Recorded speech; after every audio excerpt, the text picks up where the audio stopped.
Era sábado por la noche. Un autobús recorría la ruta habitual con la gente de siempre. Imomali Turdiev, de 19 años, era uno de ellos. Había terminado su turno laboral y se dirigía camino al departamento. Al fondo del vehículo había 4 jóvenes. Hacían gestos obscenos hacia la calle, gritaban y se reían. Algunas fuentes señalan que el blanco era una mujer en la parada, otras que acosaban a las pasajeras del autobús. El video no tiene audio, así que no se puede confirmar con certeza a quién. Imomali lo notó y se dio la vuelta. Los miró un instante y acto seguido se levantó. Caminó hacia ellos y les dijo algo. Uno lo empujó de vuelta. Ahí pudo haber terminado todo. Sin embargo, escaló. La gente en ese autobús no sabía aún quiénes eran estos 4 chicos. Eso cambiaría todo, ya que cuando la verdad saliera a la luz, cambiaría por completo el enfoque del caso y provocaría una reacción masiva en la opinión pública rusa ese mismo día. Pero antes el autobús tenía que detenerse, y ahí abajo, una pelea que estaba a punto de salirse de control.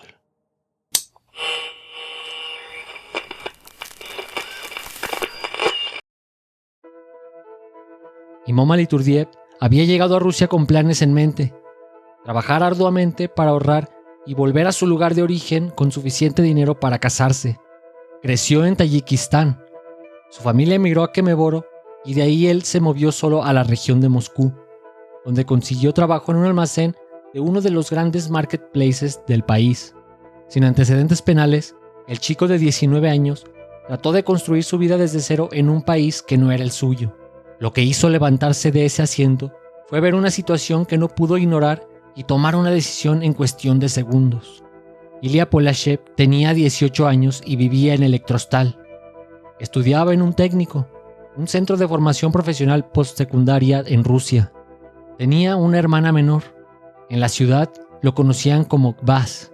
En 2025 había participado junto a un grupo de jóvenes en una provocación durante el acto de memoria en el lugar donde en 2009 fueron asesinados el abogado Stanislav Markelov y la periodista Anastasia Buburova, 2 figuras del activismo antifascista ruso.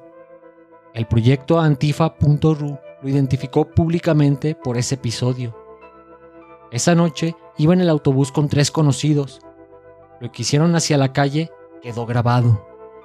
Todos los involucrados bajaron en la parada de la calle Mira y la pelea continuó afuera. En el enfrentamiento, Imomali sacó un cuchillo. Según su propia declaración en el video de detención, después del empujón en el autobús, fue a su departamento con su hermano, tomó un cuchillo de cocina y regresó a la parada.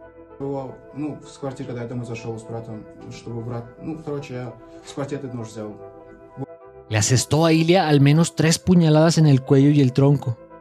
Fue trasladado de emergencia al hospital, pero murió por las heridas. Imomali fue detenido al día siguiente con un curita en la cara.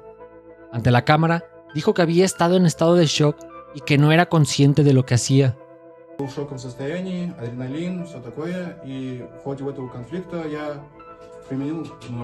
El 21 de enero, el mismo día del funeral de Ilya, el tribunal lo envió a prisión preventiva hasta el 19 de marzo.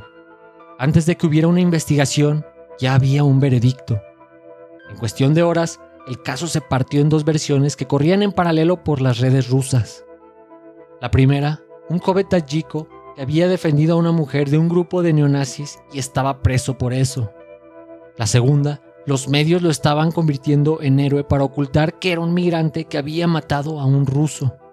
Los canales nacionalistas en Telegram publicaron que los tayikos habían matado a un ruso y que había una cacería contra los rusos. El batallón neonazi Rusich se sumó a la corriente usando exactamente las mismas palabras. Del otro lado, colectivos antifascistas y medios independientes como Mediazona publicaban el historial de Ilya y el video del autobús como prueba de que Imomali había actuado en defensa propia. El funeral de Ilya se celebró bajo vigilancia policial y de la Guardia Nacional. Llegaron más de 50 personas, entre familiares, compañeros de clase y jóvenes que no lo conocían personalmente, pero fueron de todos modos, vestidos con la ropa característica de las subculturas de derecha rusas. Nadie esperó a que un juez dijera nada, porque Rusia ya había elegido bando. El video existe y todo el mundo lo vio, pero esas imágenes no aclaran las dudas de nadie. Lo que no hay es audio, el momento exacto en que salió el cuchillo, ni qué ocurrió en los segundos previos a las puñaladas una vez que estaban en la calle. Eso es exactamente el problema. Cada bando tomó el fragmento que necesitaba y construyó su historia encima. Los que defienden a Immomaly señalan el empujón y el historial de Ilia. Los que lo acusan señalan que llevaba el cuchillo encima y lo sacó él, que Ilia tenía 18 años y una hermana menor esperándolo en casa. La fiscalía lo acusó de homicidio bajo el artículo 105 del Código Penal, hasta 15 años de prisión. No contempló defensa propia ni atenuantes. Para el Estado ruso, un hombre sacó un cuchillo y mató a otro. Los medios independientes revelaron lo que la fiscalía prefirió no decir. Al parecer, la investigación arrancó sin considerar seriamente el contexto de quién era el grupo que inició el conflicto, ni qué estaban haciendo antes de que Turdiev se levantara de ese asiento. El caso de Turdiev cayó en el peor momento posible. Rusia llevaba meses obsesionada con el tema de la migración, entre redadas, expulsiones y políticos culpando a los extranjeros de la delincuencia. Cualquier problema con un migrante servía para prender la mecha, y este caso fue el motivo perfecto. Lo que cambió todo esta vez es que había un video. No había margen de error ni dudas sobre quién había empezado la pelea en el autobús.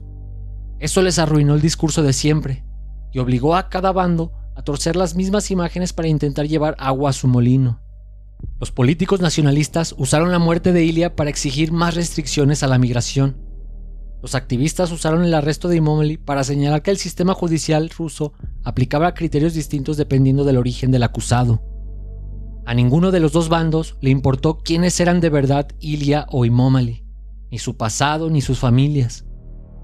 Antes de que empezara el juicio, a los dos los borraron como personas y los convirtieron en puros símbolos políticos.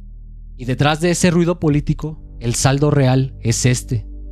En Electrostal, una madre enterrando a su hijo de 18 años que murió en el hospital tras la pelea, y en una celda, Immomaly, esperando la sentencia en prisión preventiva.